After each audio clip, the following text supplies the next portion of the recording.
Hello and welcome to Learn Fast with HK. Today I'm going to take you through the process of preparing for CFA Level 1 exam. I think it's the most common question that students ask me, that how do we prepare for the CFA Level 1 exam and what reference materials do we refer to and where do we study from. So I'm going to answer all your questions in this video. We are going to see the topic weights. We are going to see the timeline that you should follow in order to clear the exam comfortably. And we are also going to talk about the reference materials that you should refer for preparing for the CFA exam. Now, let me just quickly jump on to the curriculum topics and weights for 2020. Well, we have 10 subjects in total, which are there in CFA Level 1 exam. And these are the different weights of these 10 subjects. So as you can see, ethical and professional standards, along with the financial reporting and analysis, along with equity and fixed income have the highest weightage. So you can consider these subjects to be the most important ones, which means that you should not score below 70% in these subjects. So always aim to score above 70% in these subjects because their weightage is so high that your score, which if it is quite less, then it can bring down your overall percentage of your score. So that's the reason we always recommend the students to focus more on these subjects because these subjects really help you when clearing the exam. The second set of subjects that comes after this is quantitative methods, economics, and corporate finance, which have a weightage of around 8 to 12%.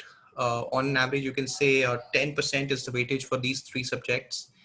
And these are the second most important subjects. Again, I would say that if not 70%, then at least focus or aim to score 60% in these subjects because again, these have significant weightage on the exam, and any score that is less will again pull the overall score lower and may cause some problems in clearing the exam.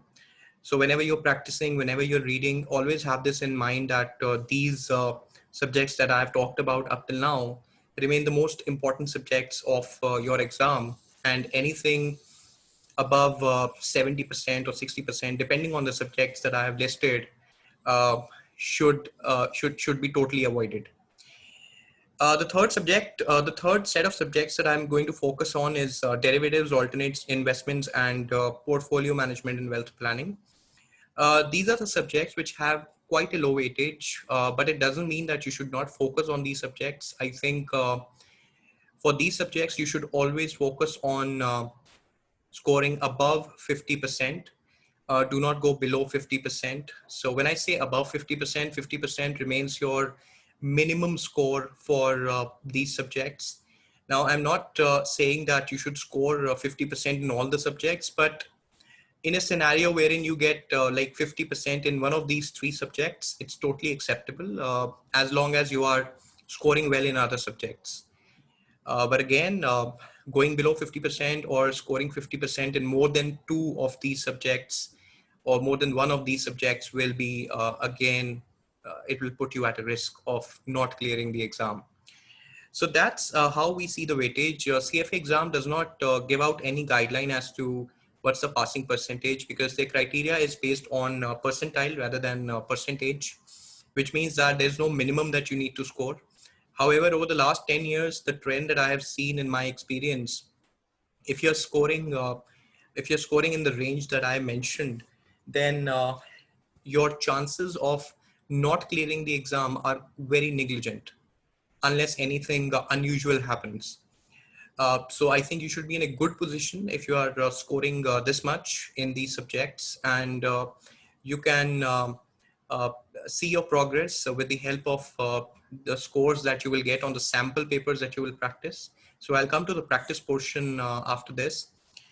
And wrapping this up, the curriculum topics and the weights, I think if you follow this strategy, this should really help you in clearing the exam in the first go.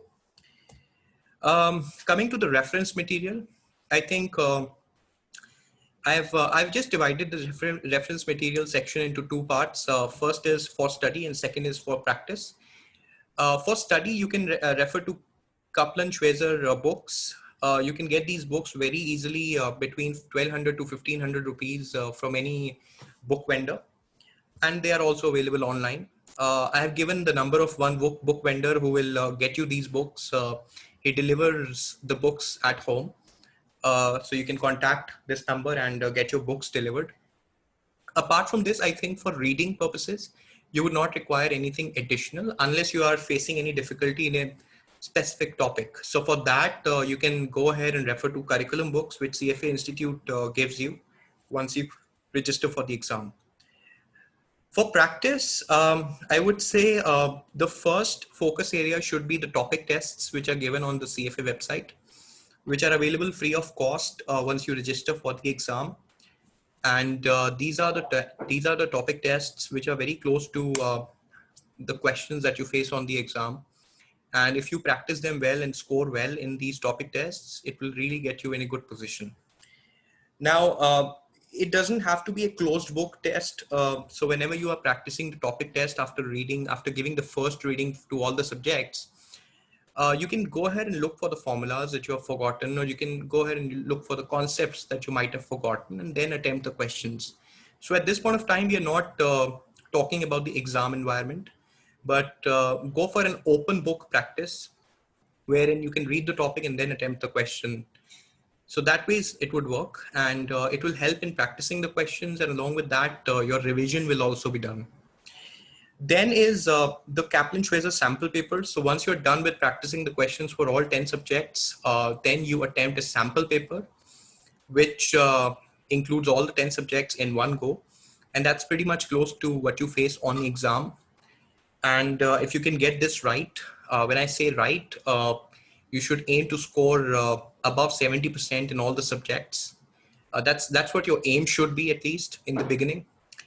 And if you're doing that, and if you're scoring well in these sample papers, that's great. If you're not scoring great in these sample papers, then also it's absolutely fine, because there are two more sets of questions that you can practice, which will really bring your scores up. The next set is CFA mock test. This is something that should be available on CFA website, and you should practice this towards the end of towards the end of your study schedule. So I mean, if your exam is in June, so I think by the end of May, or maybe in the third week of May, you can practice this and then work upon all the mistakes that you made in these mock tests. The mock tests are very, very close to CFA exams. So again, aim to score above 70% in all the subjects on an average, and it should put you in a good position. If you don't score more than 70%, then you should work on the topic in which you are struggling by reading it or by practicing more questions around that topic. If you need more practice, then you have one more avenue that's left with you, which is the back of the chapter curriculum questions. So let's say that you're struggling with the quantitative subject of quantitative methods, which has a weightage of 8 to 12%. So in that case, you can go to the CFA book and practice the questions at the back of the chapter. It'll help you in revising, and it'll help you in practicing more and more questions, and that should get you in a good position. So that's how you should do your practice. And I think these questions, at least if I talk about the first three sets, the topic tests on CFA website, Kaplan Schweizer sample papers, and CFA mock tests, these should give you enough practice, and you would not require to practice the questions which are there at the back of the curriculum. But yes, if you do and you have time, then you should definitely go ahead and touch upon them. But in 90% of the cases, you would not require to touch upon them, because these three sets of questions are enough for you to prepare the exam. Coming to the study plan, this is the most inquired question that I've seen during my tenure as a teacher. And many students ask how shall we organize our plan to study and clear the exam. So here it is. I've taken I've taken an assumption here that your exam is June. So you can adjust it accordingly if your exam is in December. So if your exam is in June, you should you should start your studies by 1st of January. I mean, that's okay if you start like 15 or 20 days later also, but in that case, your schedule will be a little tight, and you would have to put in more number of hours every week. But in this one, I think 10 hours per week will be enough. So when you start your studies on 1st of January, your aim is to study all the subjects from Schwezer books. It will take you 10 hours per week, and after that, do back of the chapter questions of Schwezer as well. So these questions are not very close to what we have on the exam, but yes, it will give you a good practice after you're done with one chapter. This entire process should take you around 3 months, which will land you on 1st of April. And from 1st of April onwards, for the next 1 month, you should start practicing the topic tests on CFA website. There are many questions related to each and every topic. So this process again will take you 1 month to practice all the questions under the assumption that you're putting 10 hours per week. And this includes revision. Why? Because it's not a closed book practice. It's an open book practice wherein you can look for the formulas that you've forgotten, or you can look for the topics that you want to revise and then attempt the questions. Now, when I talk about 10 hours per week, that's not necessary that you have to spend like over the weekends and you have to spend over the weekdays. I mean, you can just divide your number of hours uh, in whatever way you like, whatever schedule you like. However, these should be effective 10 hours, which means that for these 10 hours, you should be totally concentrated towards your studies and there should not be any interruptions. Now, this 1 month of topic test practice will land you on 1st of May. From 1st of May onwards, you can start practicing Schwezer sample papers. So these are 2 complementary books that you get with 5 books of Schwezer from the vendor if you order it, and it is included in the price of like 12 to 1500 rupees. So these will come along with that in that same price. So they don't charge anything extra for these sample papers, but these are very good sample papers. I mean, they will give you a lot better practice for the exam, and you practice these sample papers like you pick up one sample paper in one go, and you get the practice of all the 10 subjects in one sample paper. And likewise, you have, I think, around 14 sample papers divided into morning and evening sessions. So if you do all of them, it will be great. It will be wonderful, and aim to score around 70% as an average in all the subjects. And again, when you practice these sample papers, it will include your revision, which means that sometimes if you forget some topic or something, you can open the book and look for it and then attempt the question. So that will happen for the first 4 or 5 sample papers wherein you would need some revision. But after that, I think you will become self-sufficient and you would not have to open the book after that. You will just remember the formulas because you have practiced so much, and you will be able to smoothly go ahead and attempt the sample paper without opening the book. So that's the situation that we want to get into. That's our aim. And practicing the sample papers would again take you like 1 month, and you have to very diligently see where you're making the mistakes so that you don't make those mistakes again. This will land you to the last week of May or the first week of June. And at this point of time, the exam will be very near. Depending on your capacity or depending on the time that you have, you can either practice the CFA mock tests at this point of time in the last week of May or in the second last week of May. That's totally up to you. But the objective is that after practicing the mock tests, you should have enough time to revise a few topics that you are struggling on. So that's the entire objective. And for that reason, I'm saying that don't defer it to like 2 days before the exam or 1 day before the exam. Practice it like 1 week, 2 weeks ahead of the exam, so you don't have so that you have time to practice the topics that you were not doing well in. And after that, just relax and go over things in a broader way, and get ready for the exam day.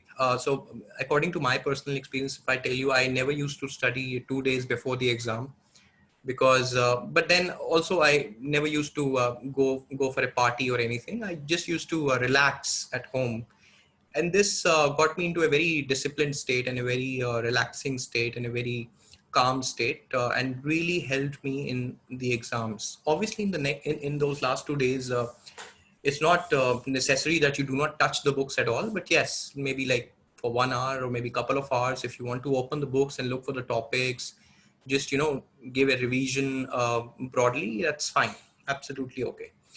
But again, it depends on person to person. If you want to study in those 2 days and you are the kind of person who studies before even entering the exam hall, that's totally up to you.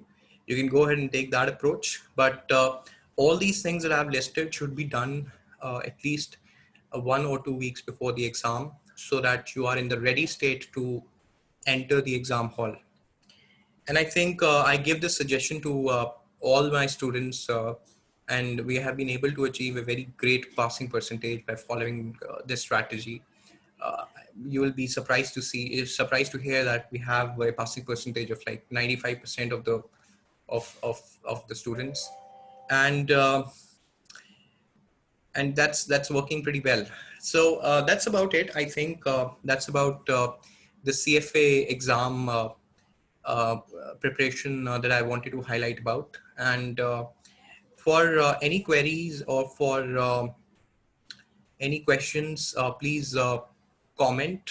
And if you have if you want any suggestions or any queries, or if you want any opinion, please contact me at these contact details. And please like my video, please subscribe to my channel for more updates. Thank you.